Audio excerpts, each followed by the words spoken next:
Hello, everybody, and welcome to the Burgundy Zone. I am your host, Kyle, and I'm joined by my two co-hosts, Michael Hall Back in Boco finally from vacay. and Michael Reed, I'm still in Germantown. Still just hanging out. and still getting sunburnt. We're Still also getting joined sunburned. by special guest, Coach Savage. Thank you so much for joining us tonight, sir. No, I appreciate y'all. And I'm in Ashburn.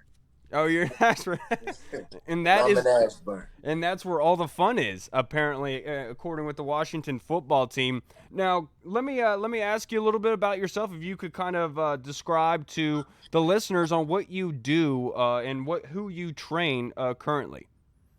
Well, I'm Coach Savage, and I own the Elite Athletic Program. That's the name of my whole realm of training. And I'm on today because I train a majority of the Redskins. And I have a boot camp for adults. I do personal training for sports, but also for fitness. And I train a bunch of the area's high school and collegiate athletes. And I mean, what was the second part of the question? I don't even remember. I'm gonna be perfectly honest with you. But yeah. I mean, that's me. Hey, That's me. And that's what I do. And I mean, yeah, that's pretty much it. Now, I wanted to ask you, you kind of gave us a list of players that you have worked with this offseason. And the top of the list, I'm going to go with Jimmy Moreland. Congratulations to Jimmy, by the way. I now call him the people's dad because he is now he's a newfound father. So congratulations to Jimmy. And I wanted to ask you, kind of give us a view of what the workouts were like during this off season, because this wasn't like your typical off season. So what were and we didn't really have a view of what the players were doing besides what they were giving out on social media. So could you kind of give us a description on what that training was like over the off season? This off season was a little different. I mean, last off season I was in Ashburn a lot in the bubble with the guys on different days, but this year, because of COVID, nobody was there, and because of COVID, nobody was also here. But the guys that were here, we got in contact and we all worked out and everything. But basically, we've been actually working on for a while. So since like March, we done been on different sand locations. We done been on different field locations. We done been in my gym. But kind of, due to COVID, certain things closed down, respectively. We kind of started in my gym. And that we had to close that down. Then we started at one field and the government closed that down. You couldn't even drive up on that thing. So it was kind of like, whoa. And then we were training at another beach location and a Karen closed that down. Yeah, man. We'd have been all over. But then, like right when she did that bull crap, the fields opened back up, so we were good. And we started training a lot in Herndon, Virginia, and it was kind of crazy. The field that we would go to, we would be out there a lot of times in the morning. I try to get out there when not as many people are out there because it's Fairfax County, Loudoun County. And the kids got to get out there and play soccer in the morning. While mom goes to Target real quick. But we were out there, and I mean, shoot. But I would have my own group there, and then there would also be like a D-line group there. I know that Eddie Mason, a former past Redskin, will be out there working. And I know he was working with Tim Settle and a lot of high school athletes, and then I will be out there with my group. But then sometimes, not even sometimes, a lot of times we'll see Ryan Kerrigan out there running sprints and stuff. And then towards the later half of the off season, right before the guys, when a lot of guys came back because of checking in, you start to see more guys trickle in. And with Cole Holcomb out there working out, Reuben Foster. I mean, shoot, there might have been even guys out there that I didn't even know. But it was, at that same location, it was kind of like it went from a place that I had been training for years to a place that I was going, other professional athletes were going, soccer kids were going, kids that have no business being out there are going, Yeah. and I mean, you saw a lot this offseason, and it was, solely because of COVID, and people's non-access to fields and whatever else for forever. Yeah. And then Had to be creative. Yeah, you had to be creative, but then when everything starts to open up and you see people posting like, "Where is that field?" I mean, all you gotta do is Google it. So yeah, people showed up, and every day is kind of packed. Like on Sundays, I go train there. Some of my athletes on Sundays, and there's a whole soccer league, and it's not a soccer league; it's like a Facebook soccer league, but it's like the most legit. It's the most legit thing you've ever seen in your life. They have jerseys by Xbox and Hey, good for them. And Microsoft, and it's crazy. Yeah, right. I've never seen that in my life, but I remember when they had a championship game and they had all kind of food and stuff out there. So they mind their business, I mind my business. I'm waiting for the championship game so I get some more of that food. You're a smart man for that, because I'm sure it was some great food being cooked up there. Yeah, for sure. Now, you worked a lot with the offensive line. For example, a couple of the rookies, Keith Ishmael, you worked out with, and then also Sadiq Charles. And specifically with Sadiq, that left tackle spot is up for grabs as we speak. And you have worked out with Jaron Christian, who played left tackle for the Washington football team last season. So kind of let us know, what did you see from those two different guys that could be starting with that left tackle spot? The thing is with both of them right now is it kind of is quote unquote open because it's a whole new offense, a whole new playbook, so it's not the same thing that Jaron has been sitting in for years. Right. It's new to everybody. Mm-hmm. So that's where the word open comes in. But to me, they're two different players. Like Sadiq, he kind of move like me. Like to be that big, and to see a guy, move that fast. But it's kind of funny that we're talking about this. Today I saw a play on Twitter where he blocked two people on the same play, and it was kind of crazy. That was, you know what I'm saying? So it was like, what the hell? But then when you're seeing him move through the drills, you kind of see that shit, like I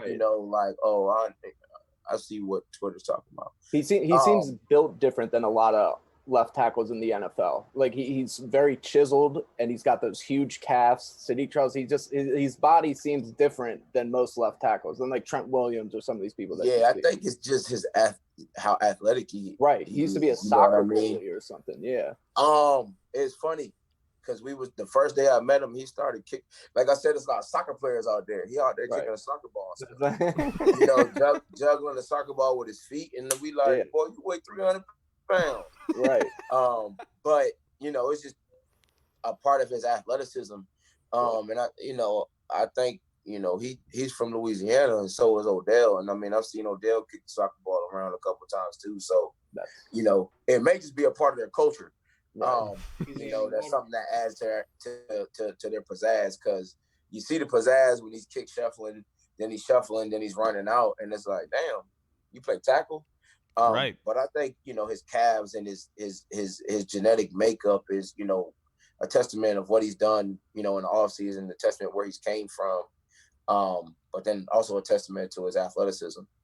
Yeah, and then can you just give us because Jaron Christian just seems to be a guy that always is forgotten about whenever we're talking about the offensive line, the left tackle spot. Now, he progressed well last season, so you kind of gave us a look into Sadiq Charles. What does Jaron Christian kind of bring to the table, in your opinion? The thing I saw most about Jaron from last offseason to this offseason was a change in his body. And I know that Jaron he was in Houston with Trent for a majority of the offseason. Okay. Jaron came around for maybe like a month to work with me. But for a majority of the summer, he was between Florida and Texas with Trent. So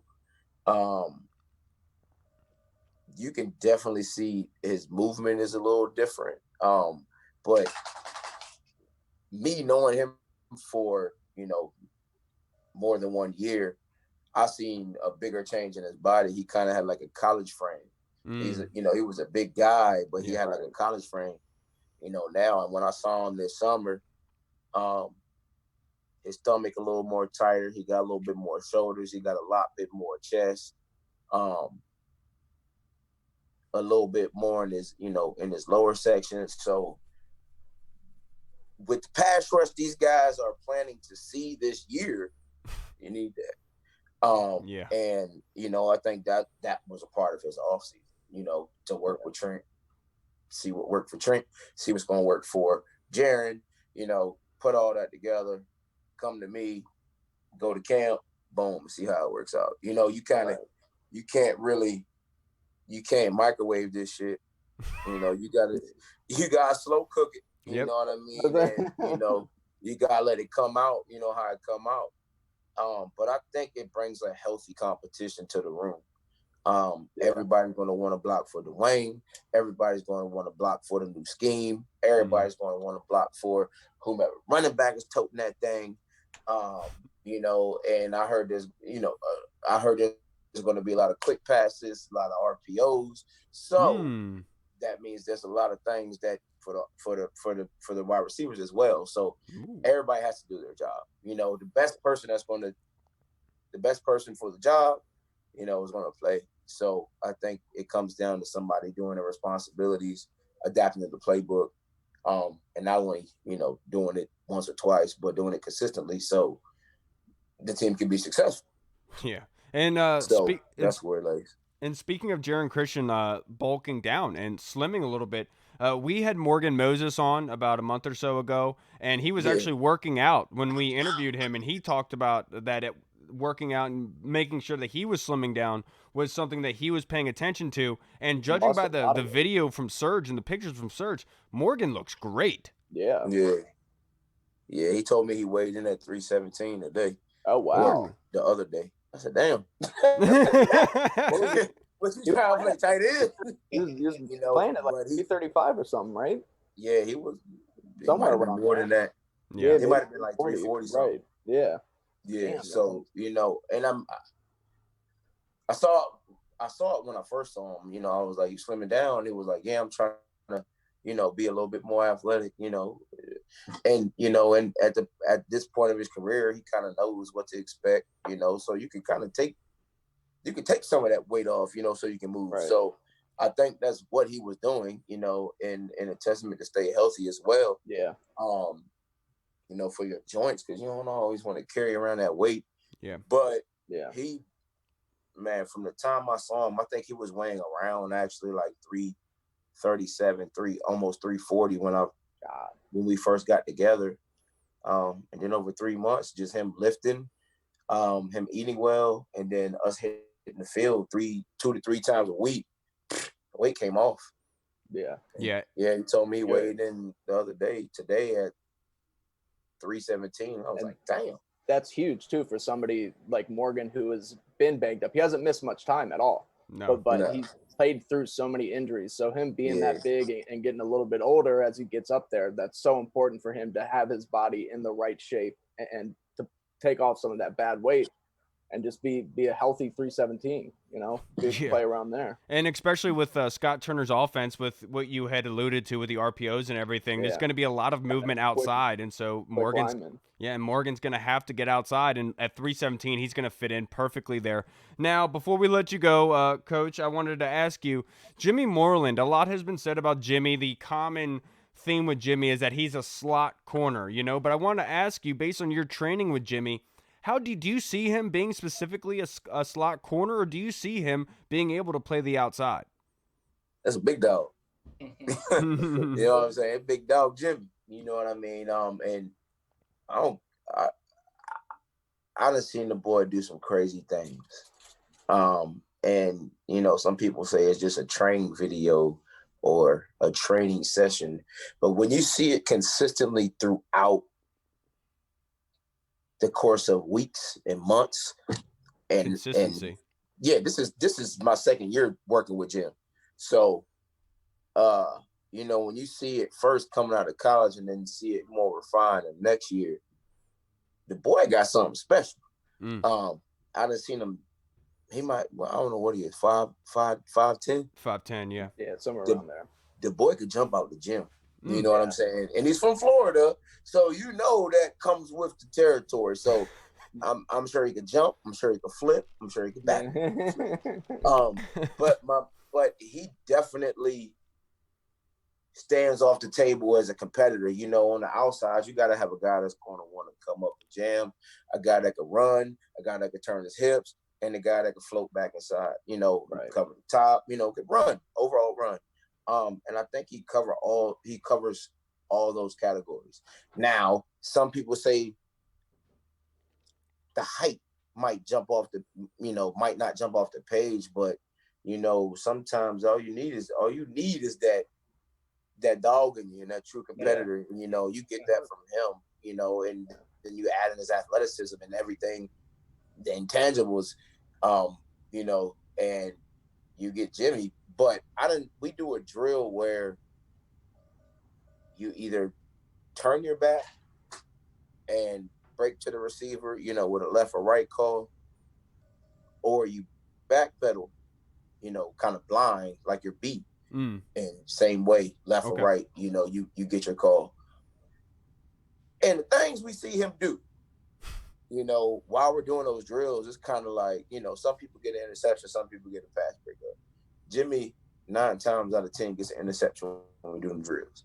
And the drill is not made for them to get an interception. It's more of a pass breakup, right? You know, get your eyes to the receiver type of thing, close, and let's get off the field. Right. 9 times out of 10, the boy gets an interception. The boy is Spider-Man.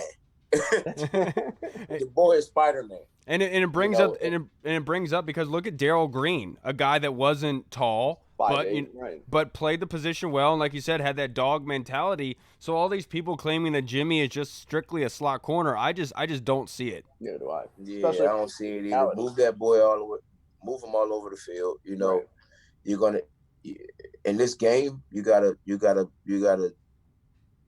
pay attention to the matchups. You know, and I think he can match up with a lot of people. Yeah. You know, but then you get these long corners. I mean, put Jimmy on the outside, put one of these long corners on the inside, match him up on the tight end, make it easier on life. Yeah. You know, let's play some football. Yeah, and but you know, some coaches don't do things like that. But I think, you know, with a guy like Jimmy, you can throw him anywhere you want. Yeah. And so before we let you go, Coach, I asked this to every single one of our guests that comes on the show, and I have to be able to ask you this question as well. Under Ron Rivera and Jack Del Rio and Scott Turner, if you could pick one player that you think is going to take the biggest stride and progress the most under this coaching staff, which player would you pick? Sean Dion Hamilton. There you go. That's a good answer. That's a great answer. Very good answer. Sean Dion Hamilton. That guy is so underrated. It is crazy. When you go back and watch his film from last year, he does everything, and his awareness is off the charts. And when we train, we talk about when he stripped Zeke, and he kind of laughs at, he laughs it off. But I'm like, bro, I've never seen nobody do that. That's like like the first day I saw him, I looked at him, I was like, bro, I ain't never seen nobody strip Zeke. And he was like, he kind of laughed, and I looked at him, I was like, this isn't a laughing matter. I don't know if he laughed because I shortchanged him, because I was like, bro, you stripped him twice. And then he laughed again. I was like, yeah, I ain't never seen that. Never. You know, and then the diving interception in Miami, and you know, tackling and get sacks, you know, put that boy in the game. Yeah. You know, but I ain't the coach. But that's what I'm saying. The good thing about Jack Del Rio and Ron Rivera. They're people that are very big on competition. And if Deion Hamilton goes out there and he shows what we know he's capable of, he's going to be playing a lot. Yeah, and I'm pretty sure the boy got football smarts too, man. Yeah. You know, Alabama boy. Yeah, Alabama product. And I'm pretty sure Pro Football Focus rated him as one of the best pass covering linebackers last season. Entire NFL. And switching to a 4-3, Coach, you know you have to have speed there at the linebacking core, and Sean Dion Hamilton will fit in perfectly there. And I think he'll get along great with this coaching staff. I think Sean Dion Hamilton will have a starting spot week 1. Well, Coach, I really appreciate you coming on, taking time out of your day, because I know you're very busy. You got the gym in your house, and you have clients all over, and I really appreciate you coming on. I'm glad that you took the time out. Yeah, man. Man, I appreciate y'all. Y'all, you know, any of your viewers, you need training, you need to talk a little trash, you need to share your opinion on the Red Wolves or the Warriors or any kind of Red Hawk, your trash logos. If you need to talk to me, come holler. There it is. The Coach Savage on Twitter, that's on Instagram. For it. And I'm very opinionated. I'm very vocal. But I always mean well. That's why we love you, man. I always mean well. Yeah. I appreciate, and make sure you go follow Coach at the Coach Savage on Twitter. Thank you so much, brother. I appreciate you. Have a great night. I appreciate you too. But make sure y'all follow that Instagram too. Oh, I'll full follow you on Instagram. Will do. You gotta follow that too. I need that. Absolutely. All right, brother. You have a great one. Y'all too, man. I appreciate it. Have a good one. All right, you too. All right, guys. Well, that was an incredible interview. We got a whole bunch of insight from Coach, and one of the most glaring things that he had talked about, Morgan Moses is down to 317. Yeah. Hey, he looked it whenever we interviewed him, honestly. Yeah, you can see it in his face. He lost. I know he's got that beard, the Morgan Moses' perfect beard, but he looked real slim in the face. And everybody's always talking about Dwayne Haskins losing all this weight and all the work he's putting in. People got to understand Morgan Moses has been putting in work this offseason. He's lost a lot of weight too to try to get his body in the best shape possible for this upcoming season. Yeah, and it says a lot because I rewatched Ron's presser from yesterday or today, and Ron specifically was asked about the offensive line, and he says the right side of the line that he's very confident in, and he center over. And so I think that speaks volumes about Morgan and what he believes in Morgan, and I think Morgan is honestly going to take over as the leader of that offensive line and possibly on offense. Yeah. 100%.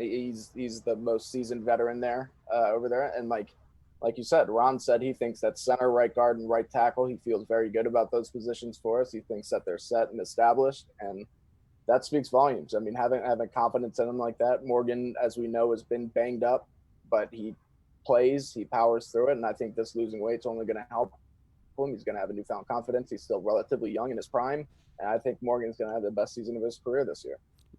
Yeah, 100% agree. I mean, everyone knows how close he was with Trent whenever Trent was here. So just pretty much studying under him, getting that leadership skills under Trent, I think it's going to bode well. And like you said, he's the senior in the room right now as far as offensive wise. And I mean, like you said, everyone's been putting in that work this offseason. And I think it just goes with Ron Rivera going into the coaching staff and being and evaluating the core players and telling them look, you guys are going to be my core players. This is what I expect of you guys. And so far, so good. It looks like they've been putting in that work. Yeah, and a lot of work too. I'm not gonna lie to you because, like we've said, Coach Savage is very busy. And the other thing that he had said was Jimmy Moreland, and how well that he was doing. And look, I think that it speaks volumes about Jimmy. I know that he brought up the height problem, but look, I think Darryl Green is something that be coveted by Jimmy Moreland, maybe somebody that he should study a lot and try to figure out how he played the game and try and mimic that at most. Because look, I understand his height is an issue, but I don't think that he should just be slotted in as the slot corner, because Kendall Fuller can play all those positions as a DB, even safety at times. So I would love to see Jimmy Moreland getting a chance to play opposite of Fabian Moreau. Yeah. I completely agree. He can play anywhere, and that's the good thing about Jimmy Moreland. And he should look to Darryl Green maybe for some mentorship. I think everybody's rooting for Jimmy Moreland. Granted, today's NFL is a little bit different. The receivers are bigger and stronger than they were back when Darryl Green played, but it doesn't matter if you have the fundamentals and you're a technician like Jimmy Moreland is. You look back at Darrelle Revis. Darrelle Revis was never the biggest, but he was always the best. Yep. So you can still get it done. Jimmy Moreland, he's a turnover machine. He was like that all throughout his college career. He showed flashes of it in the preseason last year, and I think he's only going to get better the more and more playing time that he gets. Yeah, the coaching staff, as you guys know, has been preaching versatility this all off season, and what better way to be versatile than to be able to play the outside as well as the inside. We all know he can play the inside and be the slot corner, and like you guys alluded to, I can definitely see him playing the outside. And Coach Savage said he's out there doing drills. You're not even supposed to really intercept the ball. It's more get your eyes around to the receiver and kind of pass defend. And 9 times out of 10, he's making picks. And we saw what he can do in the preseason. And he's just not one of those guys that's a preseason kind of flash guy. We've seen him do him in big time games as well. So I think he's going to have a big year on the outside and the inside. Yeah, absolutely. I 100% agree with you. And again, congratulations to Jimmy on being a newfound father. Yeah. So a bunch of the the Washington football team staff have talked in pressers over the last couple days. And so, Reed, you have a couple of those quotes that you have, and I would love for you to recite some of those, please. Who do you want to start? We'll start with our defensive line coach, Coach Yes. Sam Mills, because that's. I mean, everybody's excited to hear about Chase Young. He said that we all know how naturally talented Chase Young is. So to hear Sam Mills talk about him the way that he has described him, I think that has to get Washington football team fans excited. He says that Chase Young comes to the field every day with the attitude that he wants to be better. He said Chase was prepared and he's excited about how fast he's picked everything up. His quote was, "The young man is determined. When we did get to see him fly around on the grass, you can tell he's been studying. I'm excited about his future, and I'm excited about how fast he's picking everything up." And he says that he's determined to not just come in here and sit on what he did in college. He wants to make a name for himself in the NFL. So I think that's huge. I think for him to say that is perfect. Chase Young, we know what he can do on the field. We know he's an athletic freak, but to hear this type of determination from him, yeah, he's going to be great. Yeah, just goes into everyone's been talking about how even going back to Ohio State, Coach Urban Meyer has said that he comes into work and just wants to be great every single day. He wants to be better every single day. It's not just a cliche with him. He really puts in the work. And I think it was John Kime. I posted an article on Twitter. If it was someone else, my apologies, but I'm pretty sure it was Kime. And he posted it, and I think it was him about his trainer since I want to say his junior year at DeMatha. He started training with this guy that was also the running backs coach at the time at DeMatha. Yeah. And he pretty much told him like, "Yo, like I want to get you up to like 30 pounds before you graduate, like gain 30 pounds." And he said Chase Young kind of looked at him, or no, he offered Chase Young to work out with him the year before, and Chase never showed up. So whenever he offered him again, he kind of thought the same thing. So when he showed up, he was like, "Okay, he's a different kind of a cat now." And he just said like, I want to put 30 pounds on your body by the time you graduate." And he said Chase kind of looked at him and was just like, "Yeah, okay." And I think he said a quarter, like three-fourths of the way through the season or that year, he was already had the 30 pounds on, and they were putting like muscle on, and he still had the same type of bend, same type of speed. And this is still his trainer to this day. And he was saying that pretty much he comes in with the attitude that, like Urban Meyer said, "I want to be better than I was yesterday." Right. Be that Hall of Fame type of player because we all know he has the physical talents, and Yeah. again, it just goes to that mentality of I want to be great, just like y'all been saying.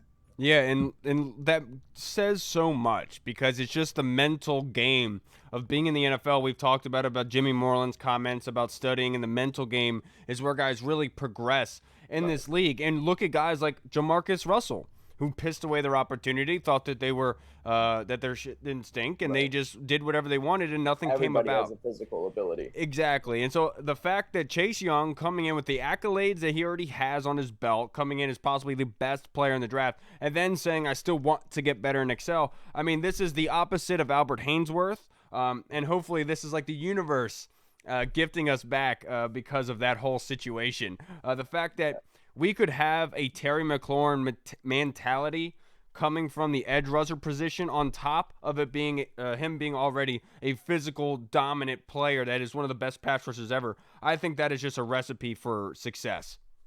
Yeah, they say the NFL is 80% mental, 20% physical. So if he can get even just 70% of the mental down at this point in his career, it's going to be great for Washington going forward. Absolutely. Yeah. I completely agree. Sam Mills had a few good things to say about a couple players. One that surprised me that nobody really talks about. He's a forgotten man in the rotation. Was Tim Settle. Yeah, my He boy. said that your boy Tim Settle, that he's a very talented. He stressed he's a talented man who has a bright future. So that was very good to hear. Sam Mills also said on the challenges of coming into a place where you have to build a culture. His quote was, and this was very good to hear.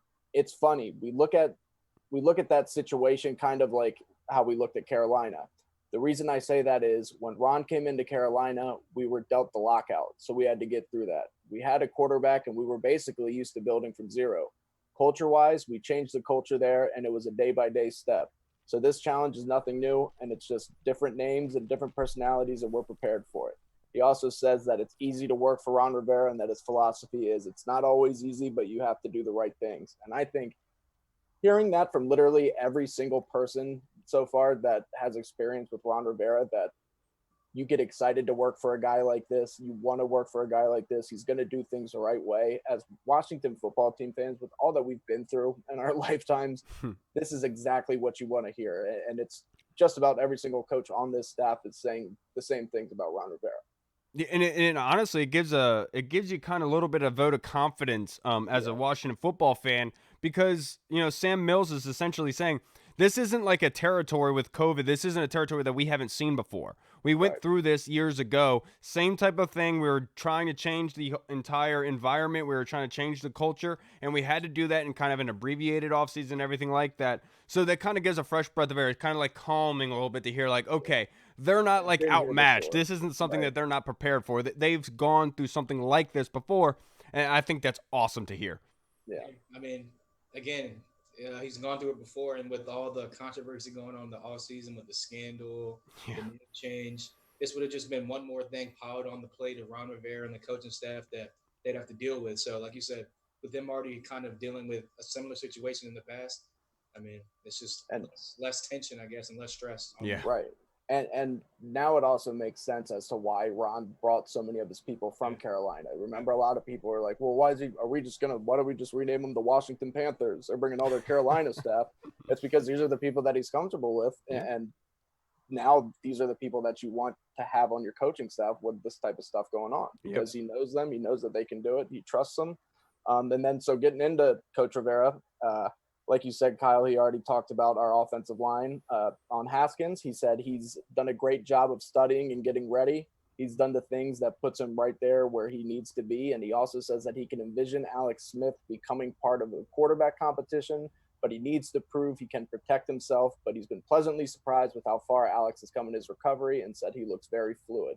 So I think that's good, like we said, for Rivera to notice that Haskins has been putting in the work, and to acknowledge Alex Smith and just say that if he cleared to play and he can play football, he can come in and he can help this team and he can be in that quarterback mix. Yeah, and look, there were some fans like saying like the fans are pressuring Alex Smith to come back, and this is bad look for Dwayne and everything. Why, dude? We should be rooting for Alex to get back onto the field. This is his own personal decision. He is not being influenced by anybody but himself. It's absolutely ridiculous that somebody would say that. But look, even if Alex comes back, he's 2 years removed. And the fact is, I don't think he's going to be he's not going to be the same person when he returns to the field. And if anyone is scared of a competition because of Alex Smith being brought in the room because of what's going to happen with Dwayne Haskins, then Dwayne Haskins shouldn't be the starter. Right. In my point, if Dwayne Haskins is that good, he's going to beat out Alex Smith. And I think there's a quote you're going to be coming up soon that's going to be kind of talking about that, I think. Yeah, I mean, look, again, the coaching staff, Ron Rivera, he's all about competition. He's all about may the best man win. And you just alluded to it. Alex Smith is 2 years removed, and everyone knows that, I mean, with that devastating injury like that, I mean, kudos to him for even working back this far. And like you said before, if you're rooting against him to get on the field, then you should probably like not be a fan of this team or a fan of football, because this is a great football story in general. But yeah, I mean, like you said before, and like the coaches have said before, this is all about competition, and this is not the just get something handed to you type of culture that has been for the past 20 years and plus in Washington. So again, if Dwayne has been putting in the work like he has, and we're going to get to that quote in a little bit, and so he should be the starter, and I think he will be the starter. Yeah. But Kyle, if you want to go ahead and do that quote, I didn't write that entire quote down, so I don't want to butcher it or anything. If you want to talk about the one you were just talking about, I didn't write it down, so I don't know it word for word. Okay. And I kind of forgot what that quote was. I just took notes just talking about Dwayne. He's pretty much, I think he was like, to paraphrase it, Alex Smith knows about 70 to 75% of the playbook already. Right. Yeah. Obviously, Kyle Allen knows the whole playbook already. Yeah. But they were saying that Dwayne has been putting in the work and doing the stuff in the offseason to put him in position that he should be along in the playbook. So we don't know a percentage of that, what that would be, but I'm going to guess that he's a step or two right behind Alex Smith. Yeah, I think Ron used 80%. It was Yeah, the number that he used, and he said Dwayne was not far behind, which is huge to me. I think that is a huge indication that Dwayne mentally is absorbing everything that's happening. He is progressing in the mental game, which is where he needs to go as a starting quarterback. And if he is slightly behind Alex, who this is a new system as well, who has been in the league, has worked with North Turner in the past, kind of has an idea about this system. If Dwayne's right behind him, that speaks volumes and is a very good sign. I was just about to say that's one person that you should not be ashamed to be a little bit behind, maybe in terms of the offense and terminology and picking things up, because he's been in the league for so long. He's just a veteran. He's had so much success, that he just always been known as a smart quarterback for his entire career. So there's nothing to be ashamed of with that. That's good, I think, if Dwayne's right around there. Ron also says that right now our workouts are closer to actually being OTAs at this point than actual training camp, and the actual training camp portion will start in a few weeks.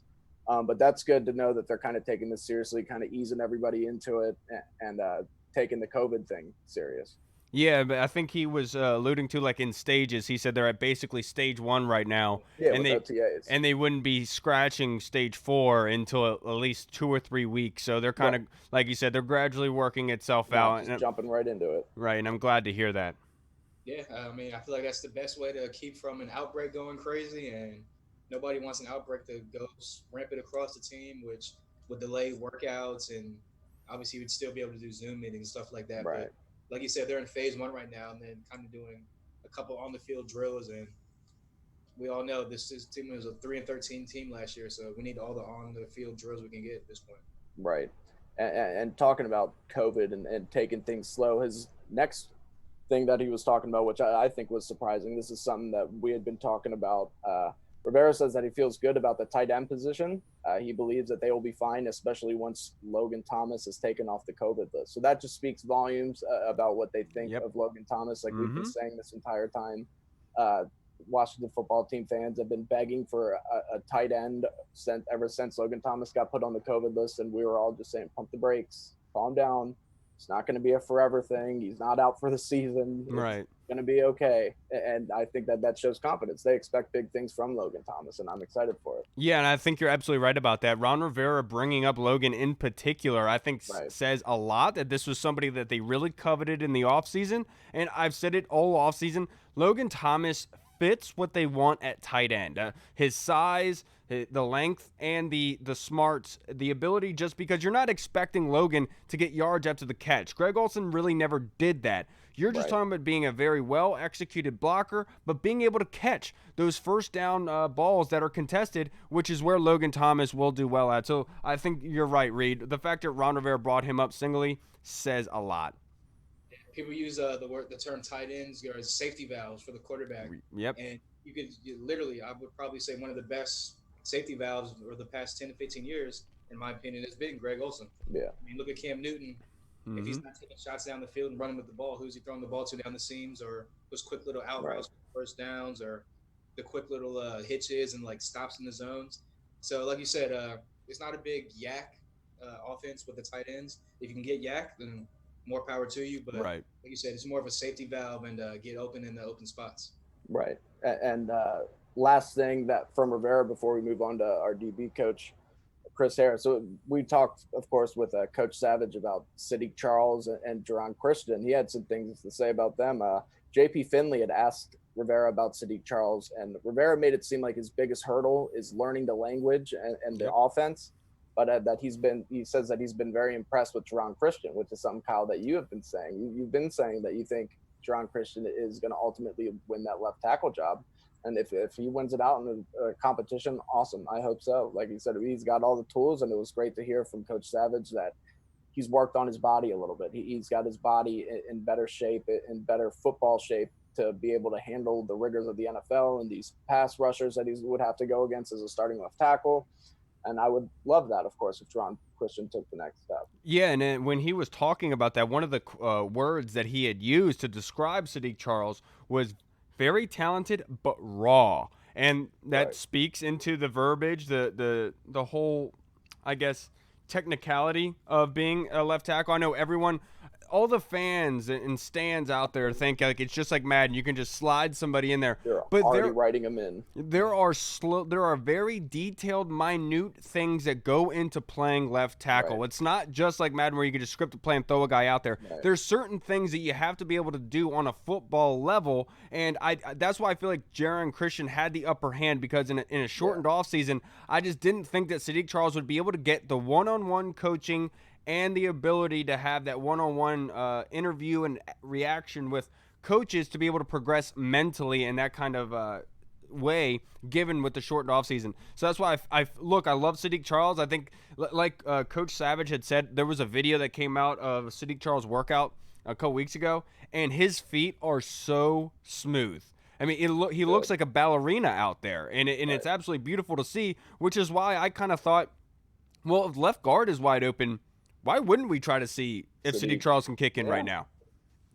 Yeah, like I said before, a lot of people say NFL is 80% mental and 20% physical, and clearly, like you just said, Sadiq Charles, his footwork and stuff like that, his agility is obviously, he's a physical freak. So it's like him not being able to get the verbiage down so far, and kind of the techniques because of the whole like COVID thing, and them not really being hands-on with the players right now. I think it definitely makes sense that Jaron Christian is, I don't want to say the front runner for the job right now, but it's a slight edge because of, like you said, he already's been in the building. He's kind of been an NFL player for these last couple of years. He knows what it takes to, in the offseason, to kind of get yourself ready. And like Coach Stafford said, with him being with Trent this offseason and kind of toning down. Yeah. I mean, for some people in the NFL, it takes a couple of years for them to finally adjust and get that grown man mentality. And it seems like he's kind of gotten that level so far. Yeah, and working out with Trent in the offseason was absolutely perfect. That is what we looked for in Jaron Christian, because last year agility, speed was kind of an issue, and especially with this offense, we already talked with Morgan Moses bulking down. A lot of stuff on the outside. You're going to have to move a lot, and the fact that Jaron Christian did change his body a little bit says a lot. And look, in quote to Morgan Moses, who talked about himself, talking about Dwayne Haskins, when you see a guy's body trimmed down like that and work for that, that's how you know he's made the transition from college to pros. He is a professional now, and that's great to see with Jaron Christian, because Dwayne Haskins is going to need that steady, consistent left tackle. Right. Yeah, we've been spoiled with left tackle with Christian for so long, and then obviously Trent coming in, taking his place. So with Christian kind of going under Trent's wing, just like Morgan Moses has, I mean, hopefully it'll pay off dividends just like it has for Moses. Yeah. And that's the other thing. Everybody, all the fans, Kyle, you kind of talked about how this isn't Madden, and you're 100% right. Everybody just automatically wants to write in Sadiq Charles as the starter at left tackle, and that's just not the case. The guy, I understand he's got talent, he's got the ability, but it's going to take a little bit for him to get there and to reach his potential. That's why he's raw. Right, and that's why was a 4th-round pick. That otherwise he would have been first-round pick if he could start from day one. So it's just going to take some time, everybody, and this could be a good thing. Maybe he could transfer inside to guard, like you had said. It could ease his transition to the pros, especially if Jaron Christian plays well at left tackle. And look, I love Wes Martin. I'm not trying to say he's not good enough to play left guard, or Keith Ishmael. I'm saying I'm sure he could win that job as well. Yeah. I'm just saying with Sadiq Charles' athletic ability, it wouldn't be crazy to think how he would do at guard. That's all I'm saying. They're going to teach them all the linemen are going to know multiple positions. Because, again, the key word, versatility. Yep. So, I mean, look, he moves into left guard. Look what it did for Eric Flowers. I mean, he had a whole new surge of his career. And, again, everyone thought that Brandon Sheriff coming out would be the right tackle. Right. In the right guard, he's automatically one of the top 5 right guards in the league. And I will say, sorry, Reed, I know you're about to read the other quote, but one of the things I saw after doing Sadiq's film breakdown, I was not overly impressed. I said that ever since I watched his film breakdown. He, just like Ron Rivera said, the athletic ability is there, but there was like those raw, minute details that he does. But when I did his film breakdown, I literally thought to myself, well, if somebody drafts him, I don't think he can start right away at left tackle, but I would love to see what he does at guard. And so I would just love to see. We literally said that during that episode when we talked about him. We're like, me and you both said around the same time. We're like, what he should do is move him inside the guard. I could see him being a good guard. He's undersized for a tackle. And that's just the first year in his rookie year as well. Right, exactly. But he's only 6'4". That's small for an offensive tackle. That's short. He's got the body. He's got more of a guard's body. But the dude could do it all. But anyway, so we'll move on to Chris Harris, the defensive backs coach. Love these I know we had talked about Jimmy Moreland, so I'll start with him. Coach Harris went to a small school himself, so he says that he can connect with Jimmy Moreland. He says Jimmy Moreland's toughness is what really stands out the most about him, the fact that he's willing to come up and make a tackle. And I think that was awesome that he talked about Jimmy Moreland and that he can have a personal connection and relationship with him because they both went to small schools and they were both late round picks. Yep. And I think he's the perfect person to kind of help mentor Jimmy Moreland. Yeah, you're absolutely. I literally listened to that conference on the way here, and Right. the quote that stuck out to me was exactly what you just said. Him being a 6th-round pick, he understands and knows what Jimmy Moreland feels, what Greg Stroman feels, and that's how he can kind of connect with them. With immediately a that rang in my head like, wow, that's awesome to see because they can actually talk about how to progress and how to do better in this league, and it has that immediate connection there. And then don't forget, I'm pretty sure Kaishan Jarrett is helping out with the DBs as well. Yeah, that's true. Yeah, if people don't know that Chris Harris, he played on one of the most dominant defenses back with the Bears, back when they had Rex Grossman as the quarterback, Lance Briggs, Brian Urlacher, Mike Brown playing the other safety as well. Adonijah. Obviously, Peanut Tillman was on the corner. Yep.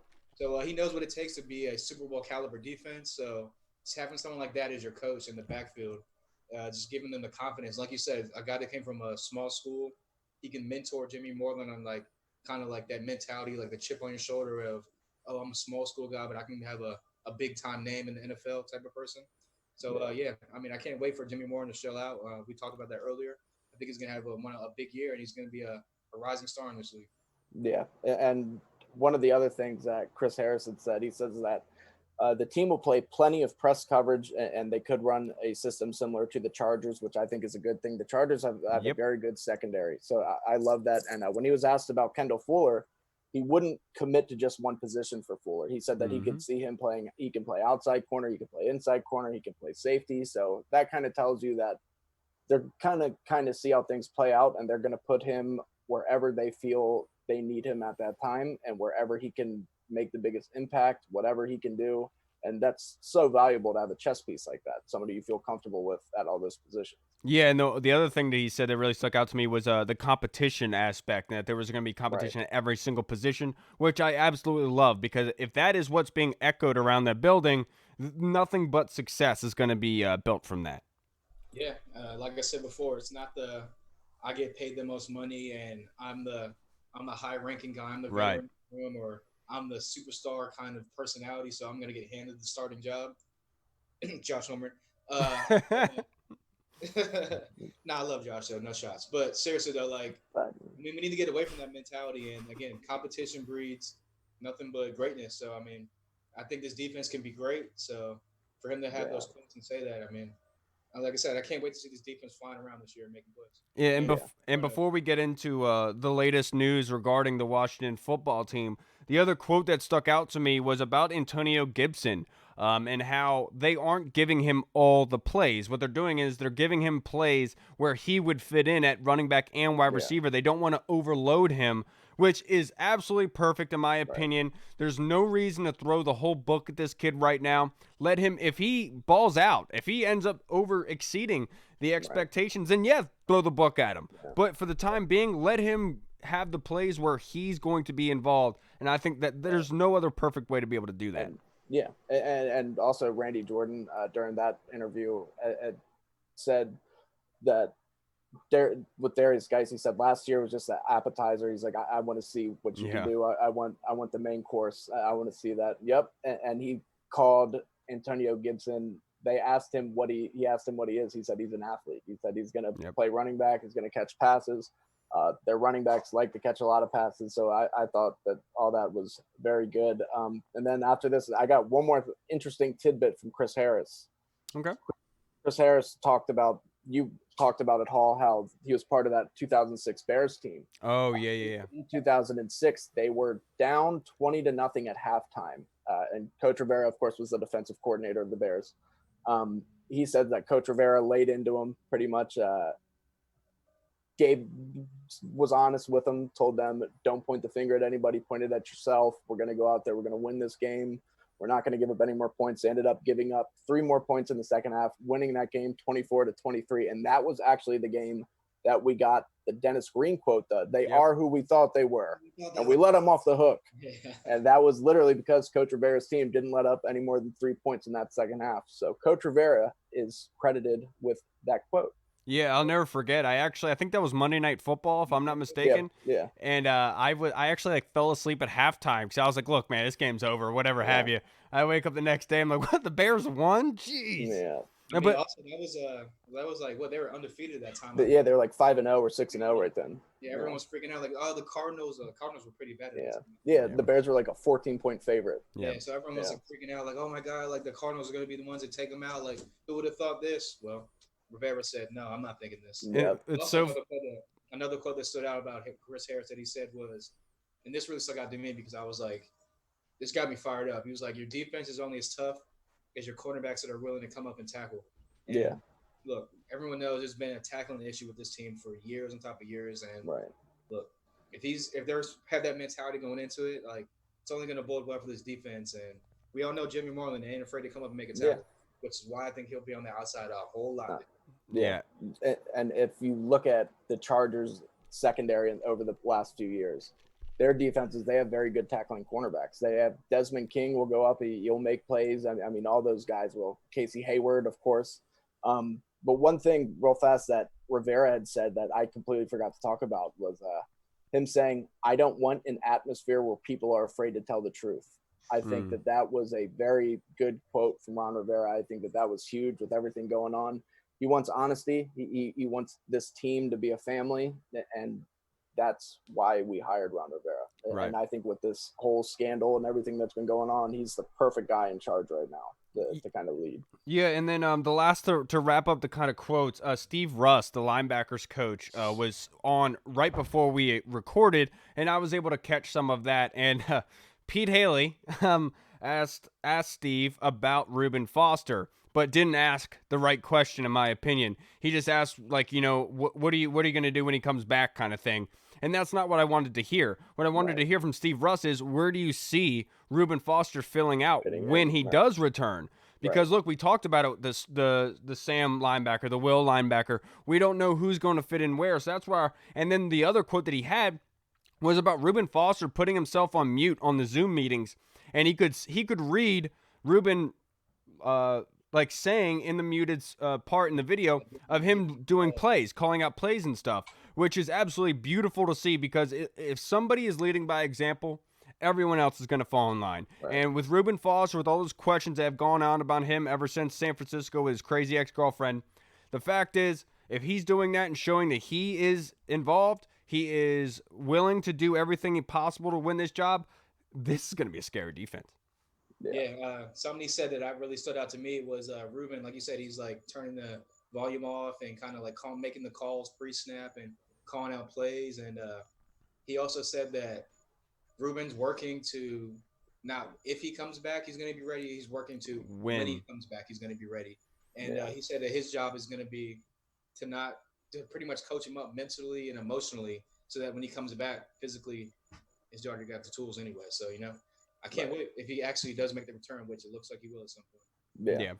The way that the coaching staff has been talking about him. I mean, at first, of course, he had such a serious injury, and then the whole thing coming out with he just regained feeling in his leg or whatever. That was crazy. But hearing that is just so good. And then hearing that not if he comes back, but when he comes back, I think that's huge. As Washington fans, we've been waiting. This will be his third year with the team now, pretty much. I mean, 2.5, I guess, technically, but we had to miss all of last year because of that devastating injury. And then the season before that was when we had just picked him up, and we've been waiting so long to see Reuben Foster, and he has so much potential, and he could really be a missing piece to this defense. Yeah, absolutely. With an already lit defense, adding a spark plug in there is only going to make them better. And speaking of linebackers, sorry, what were you saying, Mike? He actually reminds me of a really, really young Thomas Davis. So yeah, back on the Thomas Davis. I mean, look out. Very similar to a young Thomas Davis. Now, like I said, speaking of linebackers, Josh Harvey Clemens opted out for the season. And look, unfortunately, Josh might have been on the outside looking in at the end of training camp. But the fact is, he wants to look out for his family. And I have no issues with that at all. But we all talked about this offseason. There were a whole lot of linebackers in that room, and we just didn't know how it was going to shape out. And this kind of eases things out for the Washington football team. Yeah, that's one thing that Rivera had said that too. He said that it's helpful to have an opt-out deadline, and that this situation is serious, and he's not going to judge any player that makes that decision, no matter what they do. And like you said, man, this was a crowded linebacker room anyway. I didn't necessarily see Josh Harvey-Clemens making the team this year, unless he really, really took a huge step forward. But so, yeah, I mean, I wish the best for him, and I hope that he stays healthy and his family's safe. And before we move on, Steve Russ, the linebackers coach, actually had a very telling quote that I completely forgot about until you said it. He was asked about Ryan Anderson, and he said he didn't want to answer the question because he hasn't really worked with Ryan Anderson. But this next sentence was huge. He said, you'd have to talk to Sam Mills about Ryan Anderson, which tells you what? He's going to have his hand in the dirt. He's not going back to linebacker like we've all been speculating all offseason. Oh, wow. Yeah. And also, like you said before, that also kind of trends down the linebacker room a little bit more. Yeah. And like you said before, I mean, obviously I respect Josh Harvey-Clemens' decision. He has asthma. His two sons have asthma. Right. So obviously he's looking out for his family, and no one's going to judge him for that. But like you said, it was definitely a crowded linebacker room, and it's kind of working himself out without even injuries and other things. Right. You know, I mean, it's a great room, and I'm got high hopes for this young group.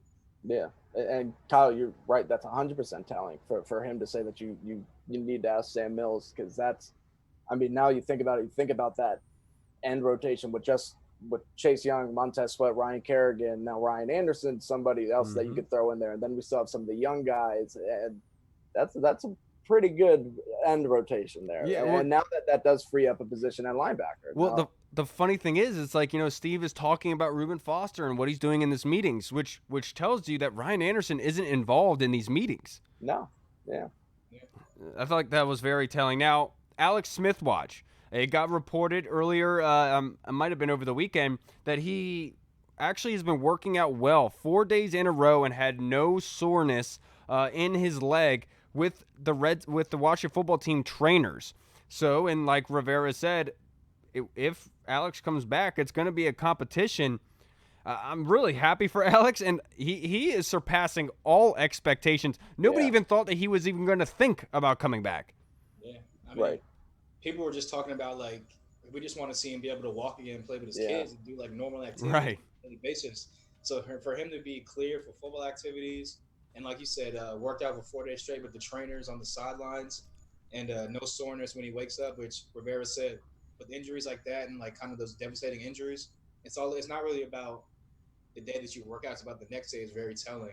So it's very, like, again, not to say the same thing, it's very telling that for him to have no soreness, and I mean, if he can make it back and have an open competition, I would love for him to be maybe that kind of third quarterback that doesn't dress that week, but, you know, it's kind of in the ear of Dwayne Haskins. Yeah, it's still helping out. The sidelines kind of general for Dwayne.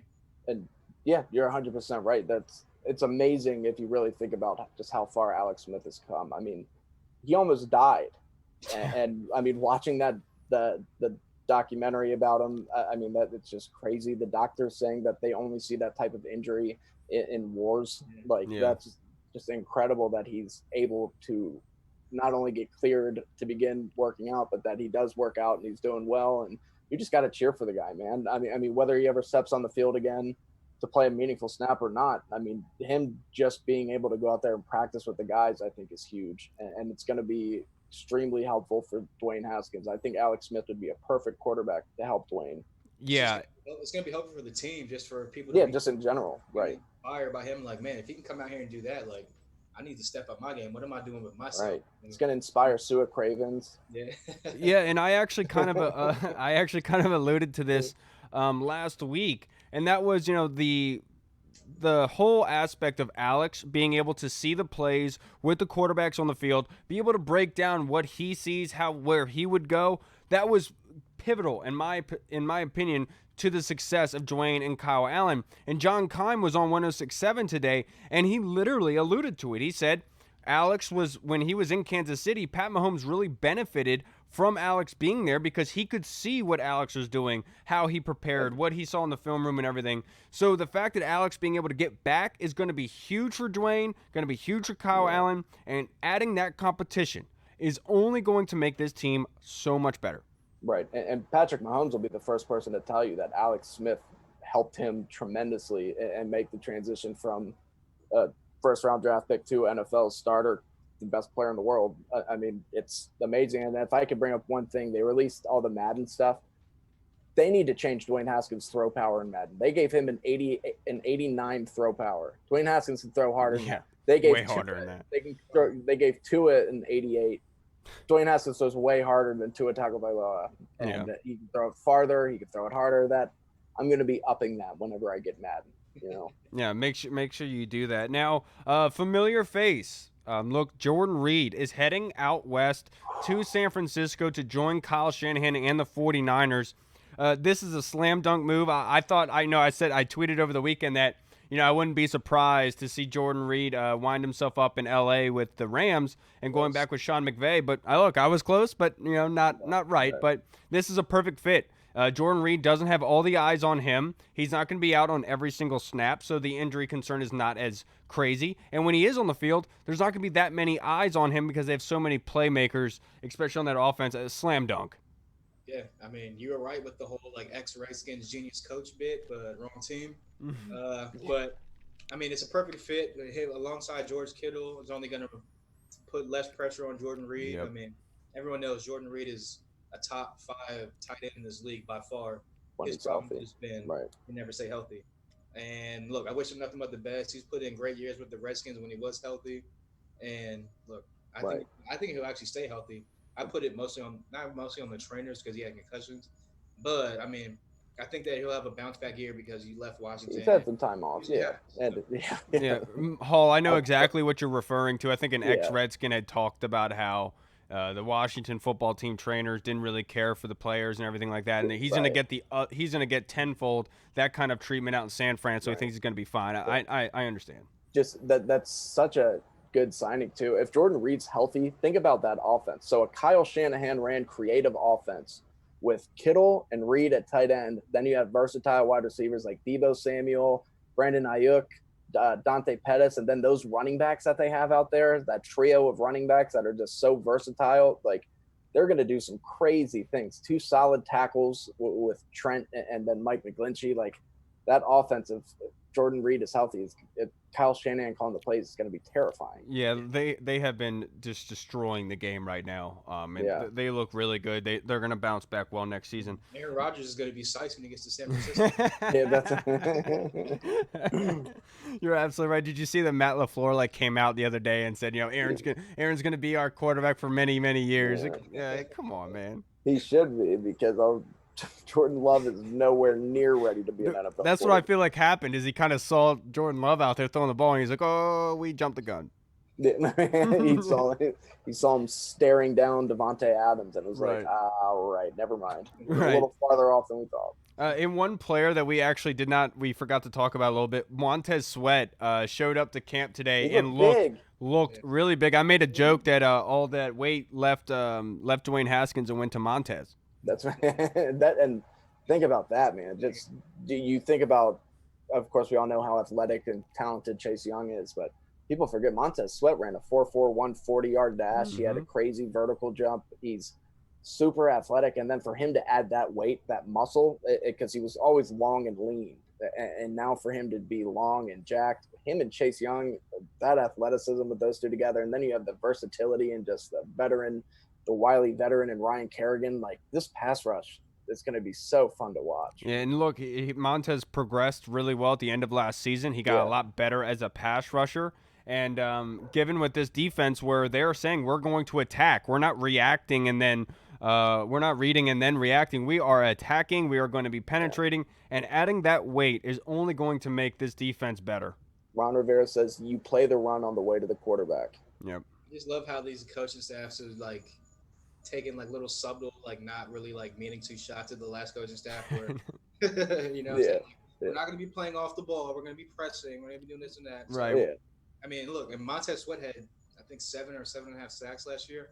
I know it was a really quiet 7 or 7.5, but I mean, Yeah. that's pretty good as a rookie. That again, going back to college, I think I saw this on Twitter where he had about 500 or 600 snaps in college, and in his hand in the ground in the dirt, and he got QB pressure like 26.6% of the time. Yeah, which is crazy high. Yeah, and he dropped back in coverage maybe like low 30s, whereas opposed to the Redskins' rookie season, it was almost not really opposite, but it was like a staggering number where he was playing a lot of coverage. Yeah, he didn't have his hand in the ground a lot. I remember for him to have almost close to 10 sacks, if not more, this year, I think. Yeah, that was going to be my joke, was that, obviously he's going to do a lot better without going in coverage 30% of the time every game. Watching that, and just you would see a running back catch a pass out of the backfield, and you'd be like, why is Montez Sweat out there? Hold on. Hey! Kick Sorry, its ass, keep going. Kyle. Kick Sorry. its ass, Kyle. No, but It's Montez Sweat, he finished with, 7.5 sacks, and that's right around where Josh Allen finished with sacks, and Josh Allen gets all sorts of credit. No, people talk about him and Nick Bosa. Nobody really talks about Montez Sweat, but he was up there in the sacks. He only had 2 less than Nick Bosa. So everyone praised Montez Sweat for how good he played the run. It was just him coming out of college and then the combine. Everyone expected him to be like some athletic freak and rushing the pressure. And remember for a long time last year, everybody was talking about how much of a bust he was and how he needs to hurry up and produce. And it was just like, just let the guy get acclimated to the NFL. It was kind of like, because the Redskins, the Washington football team traded up for him. It was almost like they were putting him in a category with Chase Young. And that kind of idea and that mindset where he was going to be a relentless pass rusher, which isn't really what Montez is. Montez is a pass rusher, but there is a process that goes along here. You know what I mean? Right. Of course. Right. All right, everybody. Well, thank you so much for tuning in today. And thank you again to Coach Savage for coming on and giving us a unique look into the offseason, the training of the Washington football team players that he has under his wing. We will be back again on Thursday with another podcast episode for you guys. And look, there's been news breaking every single day with the team, so we'll have plenty to talk about. All right, everybody. I'm Kyle. I am hoping that you don't have HD because I came back from the beach with a lot of zits. Nobody can see. Damn. No, you can't tell. It's not looking like you got a little tan though. I'm trying to get like you this summer. Doug, see what I'm saying? Reed can't see because he's used to seeing the boils on his face when he's sunburned. Yeah. I'm used to looking like Woogie. And my father-in-law was so funny. That was funny. I'm not gonna lie, I was offended when you first said that because I forgot about the sunburn. I forgot about that story, and I was like, I don't look like him. What are you talking about? And then Kyle was like, he was talking about the sunburn, the boils on your face, and I was like, oh, thank God, because I was like, oh no, strong hands. Yeah, that's the same actor. That's the same guy. And I am going to be a father sometime this month. So that's my exit. That's where I'm going. Wait, congratulations again, brother. I really do love that about you because, look, old dad is going to be legit now. Old dad's going to be a real old dad. Right. All right, everybody. Well, thank you again for tuning in tonight. Thank you to Coach Savage. Tune in again on Thursday. If you haven't already, go like us on Facebook, subscribe on YouTube, on Twitter, on iTunes Podcasts, on Good Pods. You can find us on all the outlets, Instagram and Twitter. Find us on there at The Burgundy Zone. Just search us there and you can find us real quick. All right, thank you, everybody, for tuning in. Redskins football. Woo! Redskins. Oh. Washington football. Woo! Butchered it. Audio Jungle.